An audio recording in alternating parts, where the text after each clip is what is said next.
手，听不到你的声音。我正要抓住真理，虽看不见你。如人生风浪清晰，前方路看似封闭，我仍举双手相信你在这里。你所做一切刻画在我心，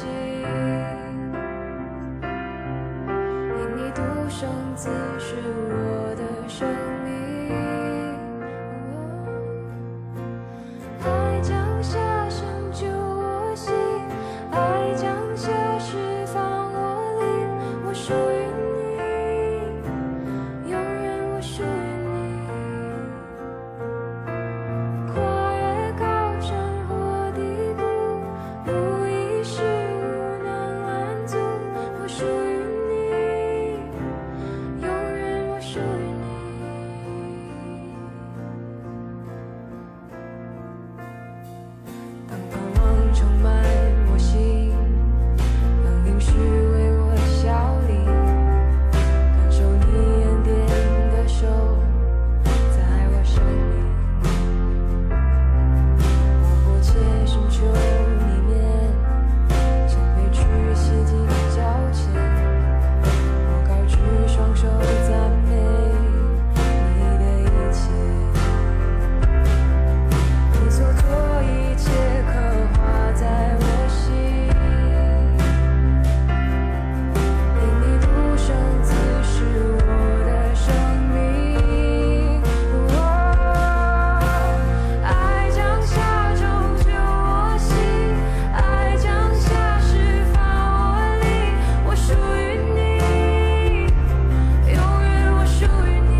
标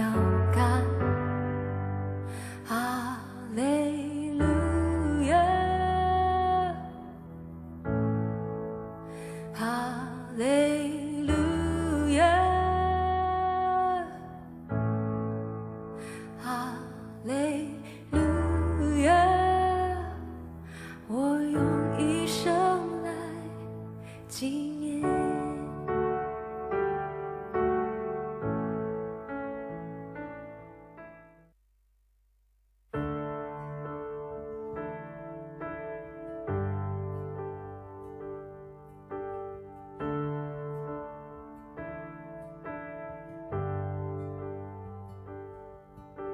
世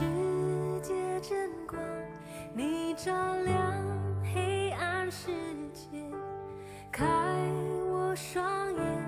能看见。祝你荣美，使我心境百里，我愿一生跟随你。如今我来敬拜，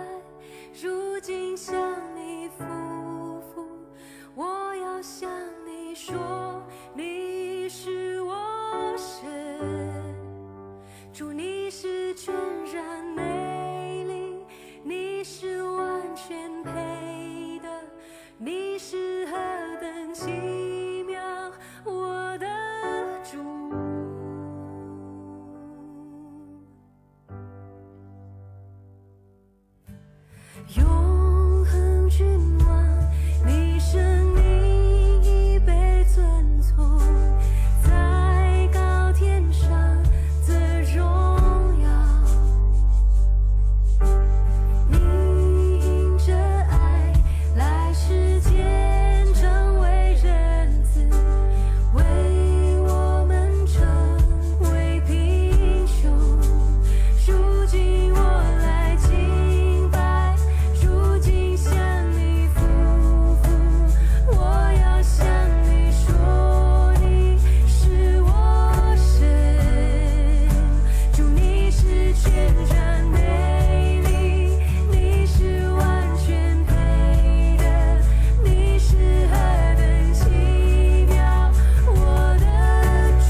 要向你说，你是我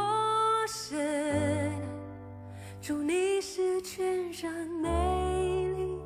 你是完全配的，你是何等奇妙，我的主。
来世界各世界就片跟今天共你ทั้งอ่านฟันหิพันยีไร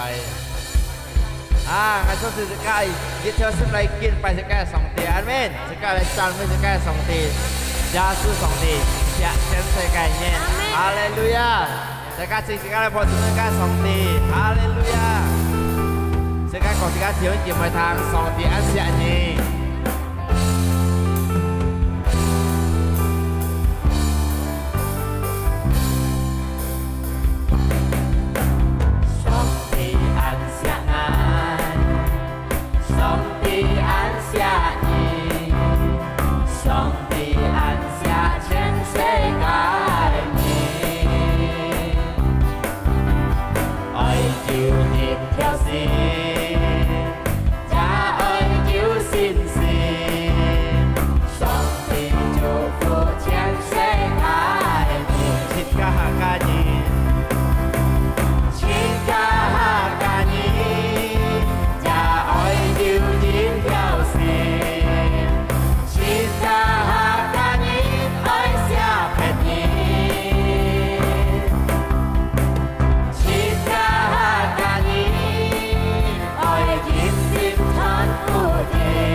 上帝，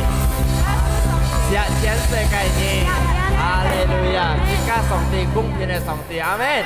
你mang信耶，你信了嘅，你還要給我信耶，上帝就得謝你，阿門。耶穌上帝對我哋灑恩好，也解恩愛要在我心中裡，上帝也愛真心安排，我生命就能有得救。耶穌上帝對我哋灑恩好，也解恩愛要在我心中裡，上帝也愛真心安排，我生命就能有得救。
相信上帝見大家，哈利路亞！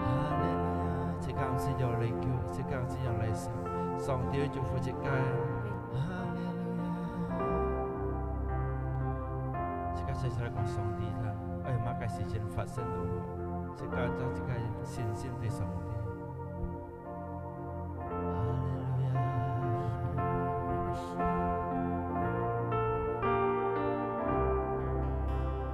愛乜嘅？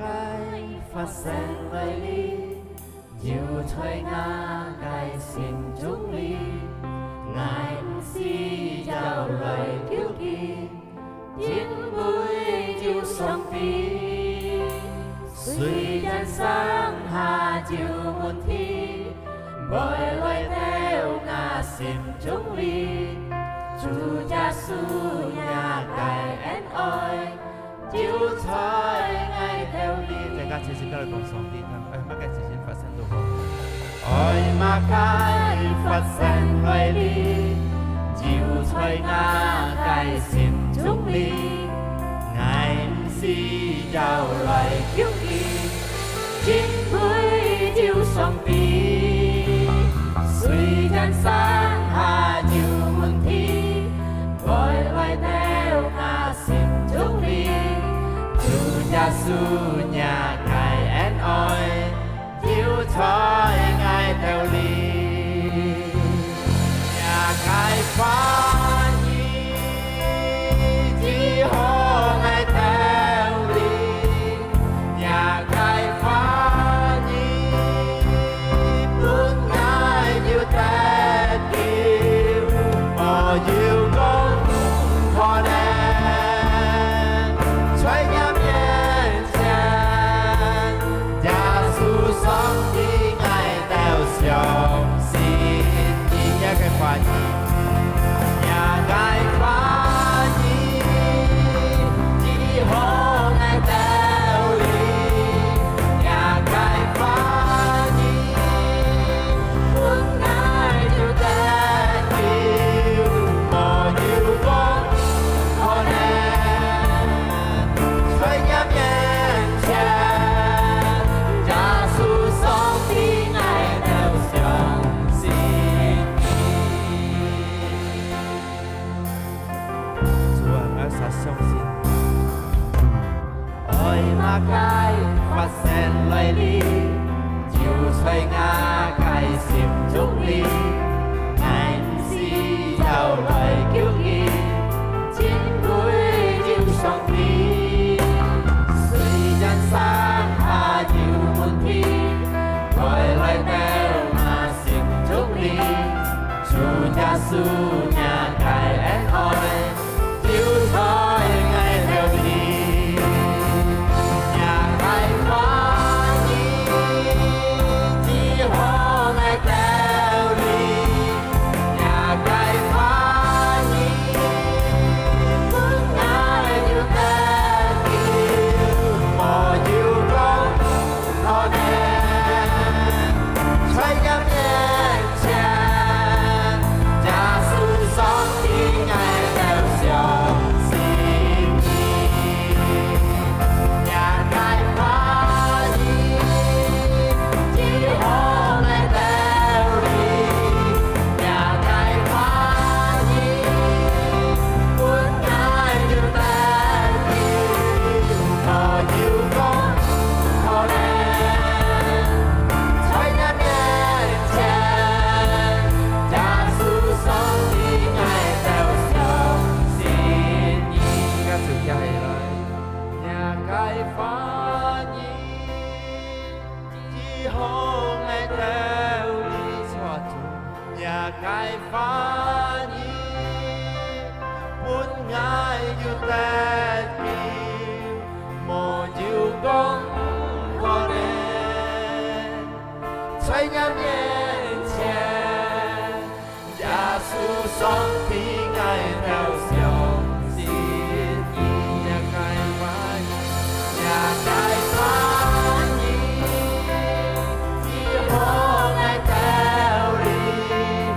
nhà cài phá nhi muốn ngài yêu ta kêu mò yêu con em xoay nhắm nhẹ chán Giêsu sống khi ngài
哈利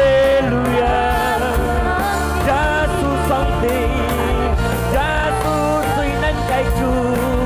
能叫本愛到殺敵叫，能叫醫治愛到殺雞病痛，哈利路亞，我講也改變上，不偏殺天意，得到最後嘅醫治，得到身體健康，哈利路亞。Raya nama sanaya lagu, Sika raya nama sanaya lagu. Kinh tông chiều lại xa dịch theo xin để xây gia su, lại xa bắt bầu phiền xa khiêu gia su. Thọ gia su chuộc bộ nhà xin thị khen không, Kinh nên kêu tỏ bộ nhà xin thị khen không, Kinh nên kêu cả nhà phiền tà phá hết, Kinh nên kêu di sĩ nhà cái phiền, Má cái phiền nữa họ, Di dịch theo xin lấy khiêu ghê, Kinh nên kêu cả nhà phiền thành tèo nên kêu sao mét nha cái phiền họ còn cái biên sông nha cái phiền tất cả họ nha cái sinh thi tất cả khiển không ra nhiều xin đi ghê đi theo xin khiêu ghê khi nên kêu gì thì ghê phải ra số kinh tôi cái miệng ngay tàu cao bật phiền xa khiêu ra số cái tất cả sinh thi khiển không Hallelujah Hallelujah Hallelujah. Dịch theo cái cảm ơn dịch theo cái lung giàu sung quân chủ. Ngài相信主耶穌能夠做先知嘅主，見當主嚟晒睇啲客家是非，無論你嚟晒都好，你睇啲你睇真係禱告，你呢隻信心對佢，我相信你嘅病得打發hết，你嘅身體得到健康，耶穌能夠做先知，所以你嘅身體嘅人，先知本身，你嘅病等到耶穌嘅變生好hết。冇要講冇可能對耶穌基督，攏總都有可能。神已經挑心求嘅，你要看顧你，要照顧看你。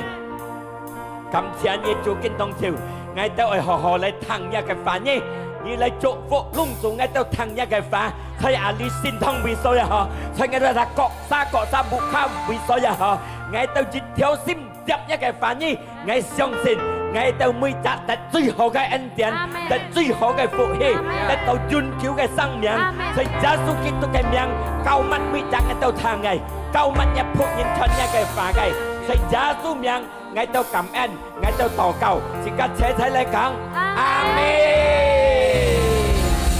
哈利路亞，博謝分主耶穌。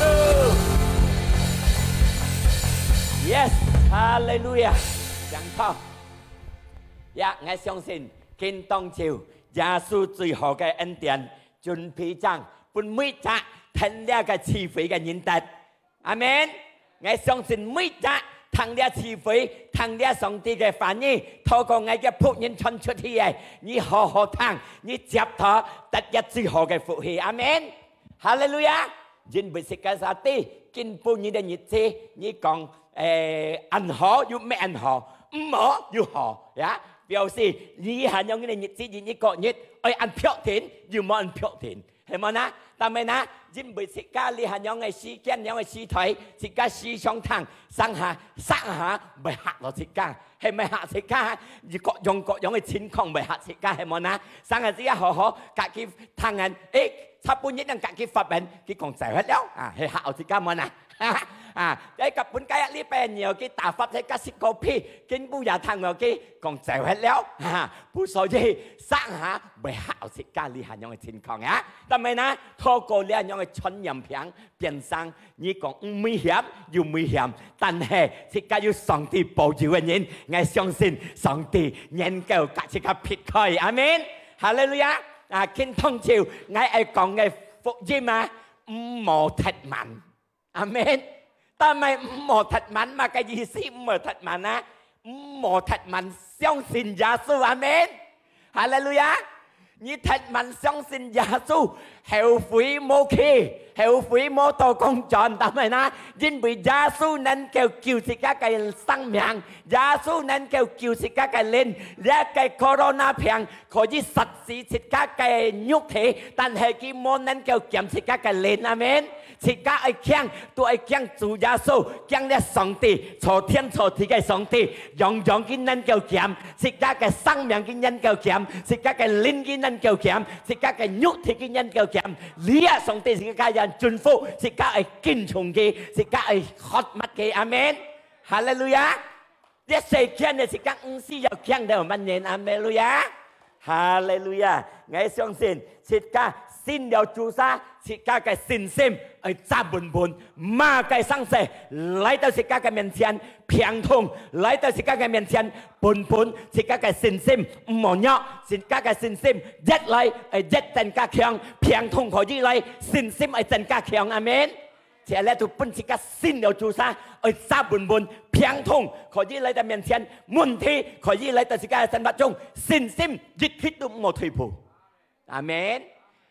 當時家嘅信心越強，我相信樣樣嘅問題嚟，佢咩嚟叫，佢潛視，是家嘅信心強過嘅呢個問題能夠撇開，信心強過嘅呢個平，佢可以很出身體嘅，但係佢冇是家嘅信心咁強，結果弱，是家靠結果，結果是家嘅身體都係健康，阿門。makanya 信心唔冇弱。馬嘅生死可以喺佢面前信心冇弱，呀工作透露可以弱，可以退步，信心冇退步，阿門。但信心越真越強，我相信工作透露退步，上帝能夠開路，阿門。哈利路亞。馬繼續愛看自己嘅信心，除了看自己嘅信心了，愛看自己嘅上帝嘅親密，阿門。唔好單唱強信心，親密愛看，是家要隔時間上帝親密，上帝講佢嘅秘密，佢開本自家，佢嘅秘密佢講自家啲，阿門。makanya 按需要信心愛強，親密愛增加net，阿門。愛增加net咁係增加愛自己捐錢，像荷蘭書按 net 咪錢錢咯，阿門。哈利路亞。是家嘅上厲下，讓嘅時間馬繼續叫是家唔到，你多金多錢多身家叫你唔到，除了耶穌基督能夠叫是家，第一佢叫是家，本是家心中你哋平安，本是快樂，平通可以嚟，問題可以嚟，但係在心中要上帝本是家嘅平安，要佢本是家嘅開心，要佢本是家嘅快樂，馬繼續第兩個錢財冇上帝嘅快樂。安強，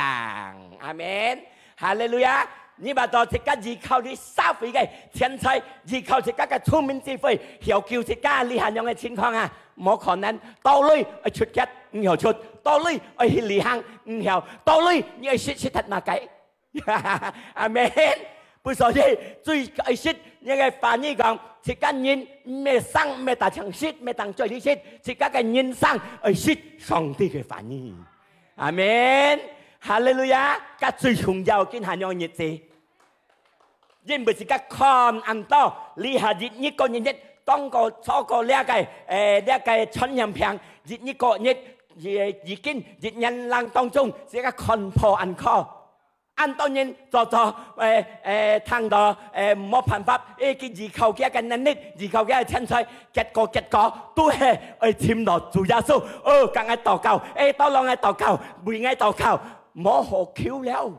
錢財保護自己嘅命道，錢財保護自己嘅身體又健康，但係耶穌能夠伴你身體健康，能夠伴你心中的快樂，能夠伴你心中的平靜。平雖然不多，但係心肝你哋要平靜，心肝你哋要快樂。平下嚟嘅慢慢咪好，最重要心肝你要快樂，要安心，嘅出人個就切了。哈利路亞！哇哦！自家得晒信了主晒信心，扎本本，隔上帝親密嘅時間唔好退步。阿門！哈利路亞！因為但係呢，亦冇開福音之後。Jin bùi ngày tê li hà xì cá con Roma dịch 16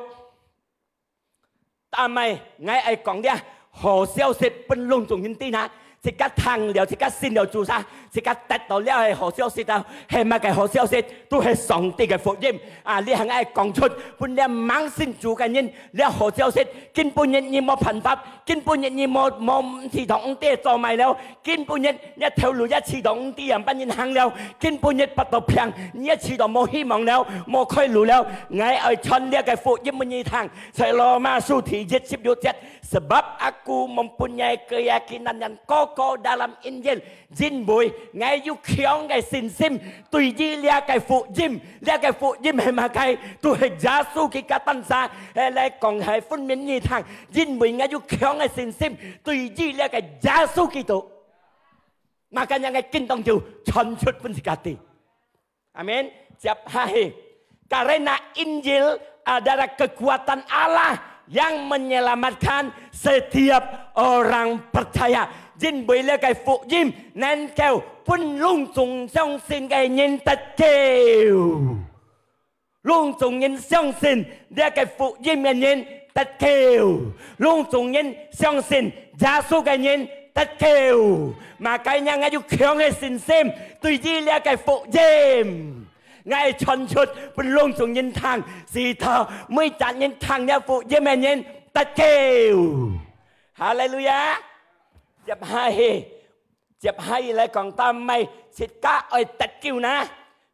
ta mày sòng tì ơi kêu xịt cá na ta mày leo phụ diêm ơi kêu xịt cá na do hòn phụ diêm 36do hòn phụ diêm 36ta mày sòng tì ơi kêu xịt cá ta mày cái ơi bùi xịt cá ta mai kia bùi nhiên lại tàu xe kén đi đến xì say xếp xì cá jin bùi tàu mà cái na karena begitu besar kasih Allah akan dunia ini sehingga ia telah mengaruniakan anaknya yang tunggal supaya setiap orang yang percaya kepadanya tidak binasa melainkan beroleh hidup yang kekal jin bùi tàu song ti cái en oi an thấy ti ya xe kén sẽ chân như mà khai dùn nhện chỉ sòng tàn ngày, ya, hay ấy còn học phân cổ phân miền cổ thằng, dân bị sòng thì cái anh tiền cái oi an thái tùy với sẽ chân đi cái nhìn lối, amen, tùy với nhìn lối mấy còn ta sang xin chủ nhân, luôn dùng nhìn chủ đầu heo, mò, luôn dùng nhìn tật mà số lọ đi cái phản nhỉ, luôn dùng nhìn sòng thì cái oi an thái tùy cái si tao cái pun si cá chặt xin dân gì tu hệ ăn tao giá su kỳ tu si tao mấy chặt những song xin cái bởi tại tao mệt mong mấy chặt những song xin giá su bởi tại tao dùn kêu cái处罚mấy chặt những song xin giá su bởi tại tao dùn kêu cái痛苦mấy chặt những song xin giá su bởi tình xuống lót neraka amen supaya setiap orang percaya tidak binasa melainkan beroleh kehidupan kekal si tao tết tao dùn kêu cái sang miệng gì si mới chẳng nên相信dia cái phụ diêm mới chẳng nên相信dia hồ siêu xịt mới chẳng nên相信gia su tết tao dùn kêu cái sang miệng amen makanya thế sang ngày còn sẽ xin điều cái sa xin sim ai ta buồn kén khiong mà cái东西mà mẹ chỉ cả xin sim thuy phụ chỉ cả時間cả上帝cái xin mẹ ơi chân cả ya yang engkau supaya setiap orang percaya kepada Yesus beroleh kehidupan kekal. Mới chẳng những song sin Yesus tại tàu dùn kêu cái sang miệng. Amen. Hallelujah. Kisah Rasul thì 42. Dia cái si thu hang chuẩn thì si trong 12 节 anh yang講đó. Dan keselamatan tidak ada di dalam siapapun juga selain di dalam Dia. Dia cái tật kiều mô chơi dịch xa tại tổ cái除了吹加速里中除了吹加速里面那个特救七家样特到吹加速里面jangan能叫救七家ya意思 amin haleluya sebab di bawah kolong langit tidak ada nama lain selain thiên hạ lý tết một phép miệngแล้ว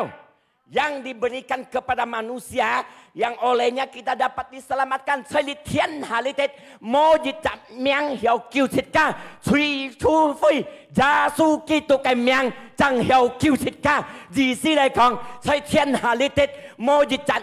nên kêu cứu thịt ca除了相信耶穌基督係自家嘅救主自家能夠得到呢最好嘅得救托照本主耶穌哈利路亞我相信自家世間嘅喺度自家最需要嘅都係得救係咪呢賺咁多錢財生命冇得救就冇用係咪呢賺咁多家產但係冇得救家庭冇得救就冇用賺咁多錢財家庭弄夠公婆冇得救就冇用係咪呢家庭到咗天獄樣賺咁多財產自家咁用cái朋友家cái交thông冇得救冇như này cả自家聊單孤單用嘛cái gì事冇得救Amen耶穌愛救自家cái朋友嘅交通愛diselamatkan愛得救自家家庭都愛得救公婆愛得救 Amen 從安多裏自家要得救 Amen從到到裏自家冇就得救冇人嚟自家聊叫你阿父從安到裏安得你鬧安裝腔nhưng mà gì咩冇gì係咪啊或者上帝愛自家得救自家嘅交通กับ朋友家กับ親戚朋友愛得救愛相信佢將得到阿門哈利路亞因為是今年生活安持事可能佢熱下緊要學熱啲咩到佢唔冇佢超國對國自家同人表達講你對我好我對你好個好你對我phải來啊緊要嘅但係係耶穌救出nhà cái thích nhân mình như thùng khô thì cả ở tổ cầu bên kia như dạng ngắn xong thì câu chuyện như dạng ngắn thích nhân mình chỉ cả thùng khô thích nhân mình chỉ cả phục đầu thì cả tại tổ cầu bên kia ta tại cả kia họ xong thì câu chuyện mẹ ăn coi amen ta biết thì cả ơi xin lên bên cái lực lượng xin lên bên cái thông minh trí慧nên kêu chào cái phản như hàng thì cả dịch thiện tất cả cái phụ hỷ amen thì cả xe cái này哇！太富翁、太百萬，但係自家熱後，冇出世嘅你喺度，靈魂冇得救，因為用，吉最重要緊。世間你哋要投資多錢財，富翁快樂，但係熱後過世落去，靈魂變處罰，熱身人，痛苦熱身人，解咗乜意思？最重要就係靈魂係得救，你幾時先得到？你下生生，你想想，我是曉得心裏天曉疼曉得檢查嘅天，出現一個恩典。不所以見當就聽到呢個反應，唔望硬心，唔望硬心，謙卑，不用看人人心，相信佢，接受佢，你得到永久嘅生命。阿門。呢都係講到唔係按規要規，但係呢？咩人改對於嘅硬性嘅人都咩人改得，係咪啊？持續佢家單殺強，佢家單殺難，佢唔相信，跟黑一嘅思想，跟黑一嘅心，佢得唔到。愛謙卑，愛打開嘅心，愛信任耶穌，相信耶穌，佢得到嘅恩典。沙菲利喺度得到，睇生日講嘅馬嘅得救，身法得救，交通得救，公婆得救，生命得救。靈魂得救，龍盡得到，所以你沙菲利喺度。熱後冇沙菲利喺，靈魂得救。阿門。呢最重要嘅靈魂得救，本上帝帶進天家，唔係去天獄，去天堂。阿門。哈利路亞。但係自家愛得救，但係自家靈魂係得救。羅馬3:23，羅馬3:23，但係你係得救。Karena semua orang telah berbuat dosa dan telah kehilangan kemuliaan Allah, luôn dùng cái trò xuất sở hữu bởi tất cả罪惡，因為上帝嘅功用我吹嘅計了。當時就責任之事喺亞當教下跌落水之時啊，春夏嘅年啊，自家就係熱責衝熱責任兩公婆春夏嘅年啊，所有自家做嘅啊，都係為做到跌落水啊，因為上帝嘅功我吹計了啊。pun dia curi pita dia makanya sika siau oi quậy kết ya cái curi song ti ti sika mo kon nan quậy kết ya cái curi makanya ki oi ha thô ko ya cái oi an thai ki ha tại sai kian si chất sika tâm sika cái curi si to sika nén kêu cả song ti lấy nén kêu chọn đầu thiên ca nén kêu to công chọn chung theo cho lẽ Adam cả hoa mô curi cái hà makanya cái sĩ pun sikaสีเหลียวตั้มให้สิกาสิกาแกก้องเปลี่ยนยูแล้วก้องยุงเปลี่ยนบันจนสิกาเปลี่ยนสิกาโมชุยยินวิสิกาโมชุยสิกาจังนั่นแก้วไหลตัวสองติกาเมียนเชียนสิกาจังนั่นแก้วจนเดือดเทียนกายูชุยกันยินกะสองติผิดค่อยโมนั่นแก้วไหลตัวสองติกาเมียนเชียนเนี่ยต่อเก่าไหลเต้านี่อย่าจนเต้าเทียนกายินวิยูชุยเดี๋ยวชุยสิกาตัวไอ้เสลใส่กันไอ้เบรสกันไอ้ไก่แค่แท้เซตันเสียงสินยาสุกิโตเฮสองตีเฮคิวจูอย่าชุยกี่โมคำเปลี่ยนสังสิกาเปลี่ยนแค่จริงสิกานั่นเกี่ยวจนเดือดเทียนกาเพราะเซลเป็นจูยาสุไม่สิกาเคียง做嚟ไม่สิกา中面做好ไม่สิกา做安道ไม่สิกาขินไปจูไม่ทอกมาไกโรมา3:24ทอกมาoleh karena kasih karunia telah dibenarkan dengan cuma-cuma karena penebusan dalam Kristus Yesus toko song tiga entian toko song tiga entian si cuma-cuma si sikat to kaya ki pun sikat kaya entian na me sikatพาเลยme sikatเค็ดเลยme sikatขินtoเลยki pun sikat kaya cuma-cuma pun sikat kaya si banเลยsi banเลยไม่เพี้ยนยี่ฟอsi banเลยยินบุสิkatโมปุ่นsi banมันนั่นตรงsi banเลยเพี้ยนยี่ฟอสิkatโมปุ่นsi ban ยาสู้สองตีเปลี่ยนยินหาเตาเสกนโมช่วยกันยินสีชัดสิกาตั้มสิกันยินมินกันช่วยไม่อันก้อยโจกันการไม่เพี้ยนยี่ฟอโมยินปุ่นสีโจกันยินไปลุ่งจงเสกนยินเด็ดเราช่วยเดือดยาสู้เลยจะเสกนตั้งจัดยินเป็นโมช่วยกันยินนั่นเกี่ยวสีชัดสิกาจังนั่นเกี่ยวตั้มจิตเช็ดยินเนี่ยช่วยสิกาจินยินกันสิกากันช่วยกี่สามเมียนหัดเปลี่ยนสามโมช่วยแต่สังเกตก่อนปุ๊กตะบุษัดปุ๊กชุกหัดสิกาเปลี่ยนโมช่วยสิกาจะนั่นเกี่ยวจนเดือดเทียนกาอาเมนกองยากับยาติไม่เพี้ยนยี่ฟออาเมนยินไปยาสุกิโตสองตีไพ่จังกี่อันต่อยาสุกิโตห้าตัวเสกนเลยไก่กันยากับสังเสไก่กันยาถุยสังเสสี่ตัวที่กากับสองตียูจะเลียนละกับสองตียูจะดีจามไม่กันยูจะโฟพินกับสองตีสิกาจังนั้นเกี่ยวจนเดือดเทียนกาอาเมนไม่สิกันนั้นเกี่ยวจ่ออะไรนี่กองนี้นั่นเกี่ยวโจเลยยินนี้ต้องจุงยินนั่นเกี่ยวโจโตหอยินนี้ต้องจุงยินนั่นเกี่ยวโจโตหอไง相信เห็นนั่นเสียกินยังไงโจ3年หอกินยังจะ少做ไงโจ3年หอแต่เป็นไงโจฝ่ายไง10年加落去ยิน當中ไง相信เห็นนั่น信冇何感信息落去即刻做ฝ่ายไงแต่ไม่นะยิ่งไม่สิกันจะเนี่ยโกโมอันนี้แต่ช่วยว่ายินลิ้นมาเรียกตัดยินเน่าอายุลิ้นมา做ฝ่ายวะเรียกกิจสิยินอายุลิ้นมานี่做好ยัง做到啲送草ลิ้น草粉นี่先อย่างนี้ลิ้นนี้都是草粉面先所有ยิงกันเนี่ยอันตัดยินเน่าเรียกว่าอายุลิ้นมาเนี่ยมันชินก่อนผู้โซยิจงเตยาสุขิโตกิติสิกาโมปุนสิบันเนี่ยกันชอกิเลยต้องใส่เข็นสีใส่สีขาบันเนี่ยกันชอ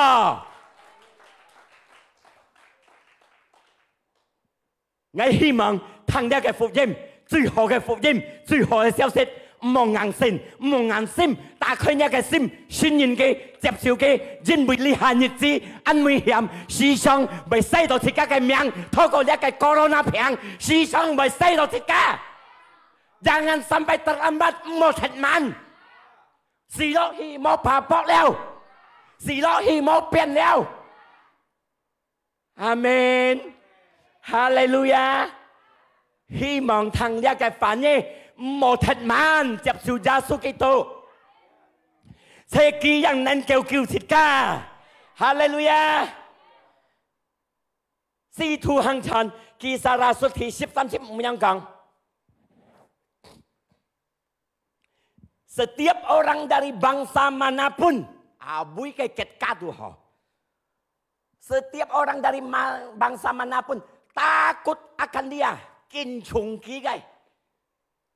Và nếu như bị ketka cái như này, asalnya kin chung Yesus gai. Mengamalkan kebenaran. Jadi jikau kia như này, jikau lihat chân lý, jikau lihat cái phục音như này, jikau song ti cái chân lý như này, song ti hấp gì tùy kỳ. Dì sẽ còn song ti nén kêu chạc nhé, nàng ti nén kêu kiêu nhé. Dì khâu song ti cái nhân, song ti con cu nhé. Nah, siap hai kata na, 30 ha. Itulah firman yang ia suruh sampaikan kepada orang-orang Israel. Dia kayak fani chonchut penji selin nanti. Yaitu firman yang memberitakan damai sejahtera. Tu he kong pin on kai Phụ Jim, Soy Yesus Kristus yang adalah Tuhan dari semua orang. Luôn tung nhìn cái song thể, mẹ ta chẳng kỹ thuật thô nhìn cái song thể, xin kinh công sức cá thể, luôn tung nhìn cái song thể, lại sao ai相信嘅，得到了最後嘅恩典，來sao唔係相信嘅，硬心得到是路一條。Phụ Jim 講，咩愛講？ Semua orang Tuhan dari semua orang luôn tung nhìn cái song thể. Nhí dùng cái nhiệt theo hay song ti cho nên mà, nhí dùng cái suy luôn chung se cái nhìn hay song ti cho mà, con cả âm hay song ti cho bữa nhí luôn chung se cái nhìn dùng cái mà, bữa sau cái luôn chung se cái nhìn cái song ti, dù hay là cái anh thiện, bữa thiện se cái nhìn tại đây, tapi dù chân khó, bữa相信其實tất cả, dù hay tất kiều cái anh thiện, chân khó tất kiều cái, lại sao xin nhìn cái số song ti, tất đó chân khó tất kiều. Sẽ chân cái trò chuyện nhiệt theo thế các khối gì dùng.但係呢個恩典嘅做出嘅是十字架嘅相信嘅啥，將得到呢個恩典。求嘅相信嘅做嘅救主，將得到呢個恩典，將得到呢個天堂路。哈利路亞，阿門。約翰福音14條6，還有看家團，其實拉蘇提43。42 san, Kisah Rasul 42 san.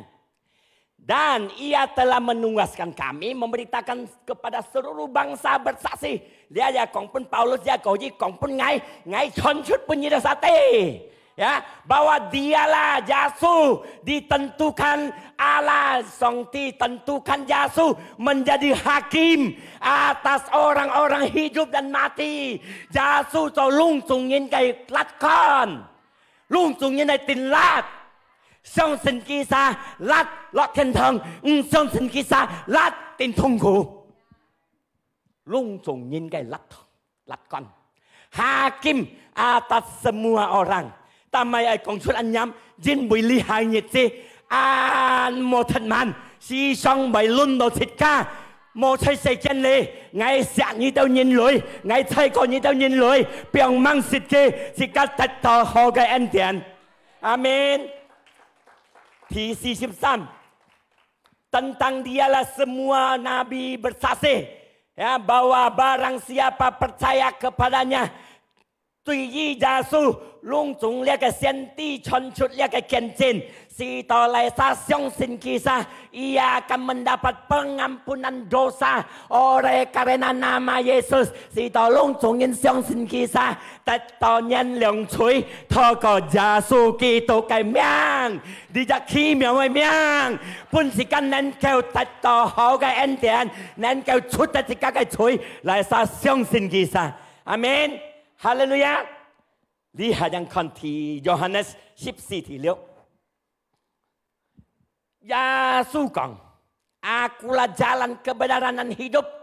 Tidak ada seorang pun datang kepada Bapa kalau tidak melalui aku. Yesus bilang, Ngài Chúa hệ thổ lộ chân lý, sang miệng, hệ mô thung cổ Ngài, mô dị trả nên nên kêu tổ thiên apa. Ngài còn hiện phân sĩ các thằng phân mình hay lại sa mô相信của Giê-xu做救主，冇能夠進到天堂啊吧耶穌對真理透露，透過耶穌嘅路，是跟能夠進到天下吧。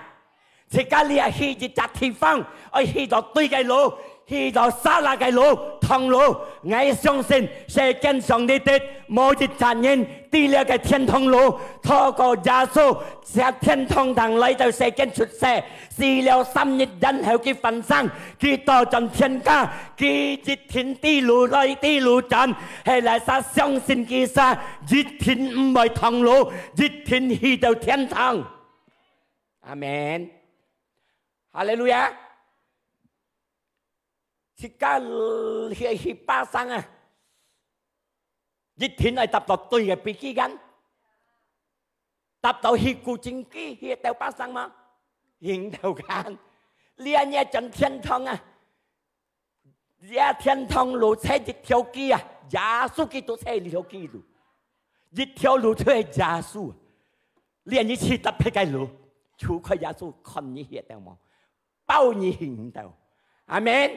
因為耶穌講過啊，但係我咁講出咗福音，佢講啊，我係透露真理生命，係冇通過我，冇人來能到天下吧。耶穌咁講呢幾杯，berarti佢咁擔，咁要做，係佢冇做，冇可能佢講出嚟杯。Makanya cái con chun li bay cái pun di set anh nhân tam trong ship gì cả hết khi ta không相信哇你ảnh hưởng thôi còn nhỉ chẳng ta kêu tăng cái ship gì cả hình ngay còn tu hình ngay tay lù mô không có tay nhiệt đâu tay hình như thân ngay thân gia số cái lỗ bao nhiêu đâu amen hallelujah sẽ khen đề tết mỗi gì chẳng nhân nên kêu hít đầu thiên hạ ba cao nhiều tài sự cái hít đầu ôn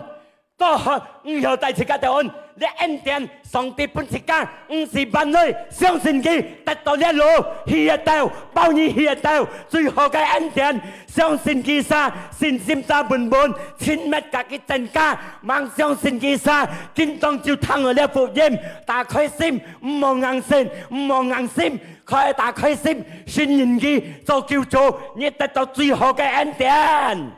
因為咧社會冇一個標籤，思想一隻點鐘，咪使到自己就hết。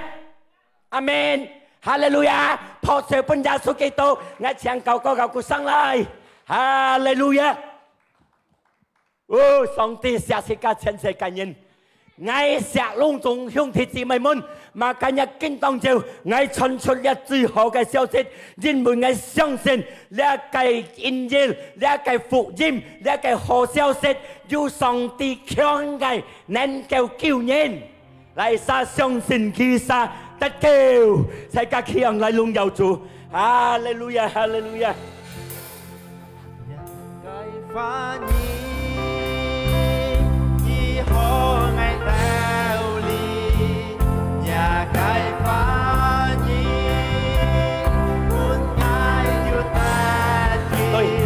Thì cái phản năng cái việc là tất cả mỗi yêu cầu mỗi khổ nạn này nhưng bởi cái chân năng này chỗ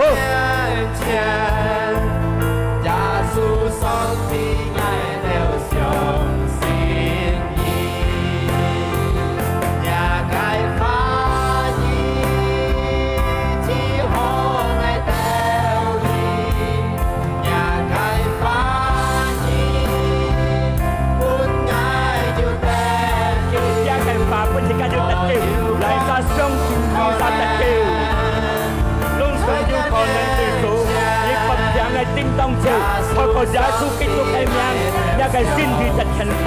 你們相信其實天下你最打開來，一個心相信佢，用耶穌，我相信你嘅救主，耶穌，我相信你嘅天父，天下當堂你得救，天堂堂嘅生活，朗誦主耶名，係你相信，朗誦主耶名，即使是咁冇世界你hết。你地路轉到天家，你能夠帶你轉到天家，這最好嘅恩典，你個日子呢寫到來，所以耶穌基督嘅名。